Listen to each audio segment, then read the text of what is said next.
শিয়ালদহ স্টেশনের কাছে ভয়াবহ অগ্নিকাণ্ড, ঘটনাস্থলে দমকলের 10টি ইঞ্জিন। আপনাদের আরো একবার জানিয়ে রাখি যে গুরুত্বপূর্ণ খবরের দিকে আমাদের নজর রয়েছে।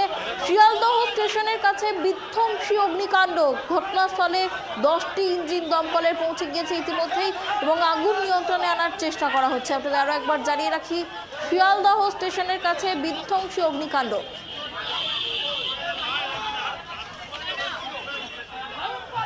এ বিষয়ে আরো বিস্তারিত কথা বলবো, আমাদের সাথে রয়েছে আমাদের প্রতিনিধি তোতন। দেখো, যেমনটা জানা যাচ্ছে শিয়ালদহ স্টেশনের কাছে বিধ্বংসী অগ্নিকাণ্ড, ঠিক কি ঘটনা ঘটেছে, কোথায় আগুন লেগেছে বলে জানা যাচ্ছে? দেখো অন্যান্য তোমাকে শুরুতেই জানিয়ে রাখি, শহরে একের পর এক অগ্নিকাণ্ড, কখনো দিনের বেলা কখনো রাতের বেলা। তেমনই এক ঘটনা ঘটলো গতকাল রাত্রি 10:30 নাগাদ। শিয়ালদা স্টেশন লাগোয়া একটি ব্রিজ রয়েছে, সেই ব্রিজের নিচে বেশ কয়েকটি ফুলের দোকান ছিল। সেই ফুলের দোকানে অগ্নিকাণ্ডের ঘটনা ঘটে এবং সেই অগ্নিকাণ্ডের ঘটনার খবর যায় দমকলের প্রথম 2টি ইঞ্জিন আসে, পরে আরো 5টি ইঞ্জিন আসে, কিন্তু সেই 7টি ইঞ্জিন কাজ চালাতে পারেনি। তাদের অনেকটাই বেগ পেতে হচ্ছিল, যেহেতু ঘিঞ্জি এলাকা ছিল সেই কারণে দমকল কর্মীরা আগুন নিয়ন্ত্রণ করতে পারছিল না। পরে আরো 3টি ইঞ্জিন আছে, মোট দমকলের 10টি ইঞ্জিন এসে আগুন নিয়ন্ত্রণ আনার কাজ চালায়।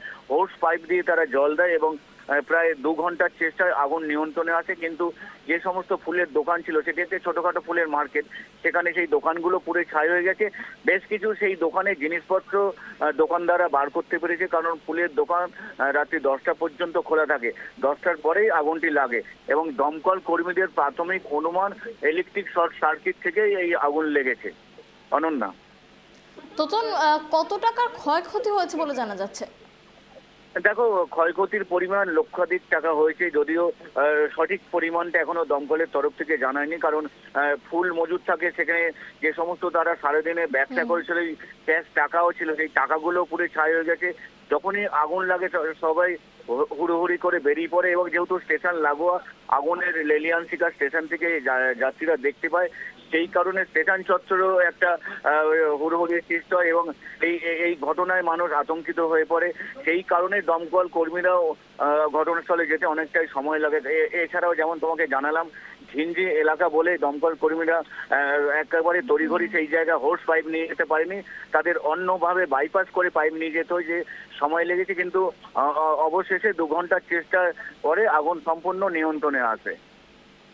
অনেক ধন্যবাদ তোতন আমাদের সঙ্গে থাকার জন্য। আপনাদের আরো একবার জানিয়ে রাখি, শিয়ালদহ স্টেশনের কাছে ফুলের দোকানে ভয়াবহ অগ্নিকাণ্ড, ঘটনাস্থলে দমকলের 10টি ইঞ্জিন পৌঁছে আগুন নিয়ন্ত্রণে আনে এবং শিয়ালদহ স্টেশনের কাছে এই ঘটনা ঘটায় যাত্রীদের মধ্যে একটি সাময়িক চাঞ্চল্য ছড়ায়।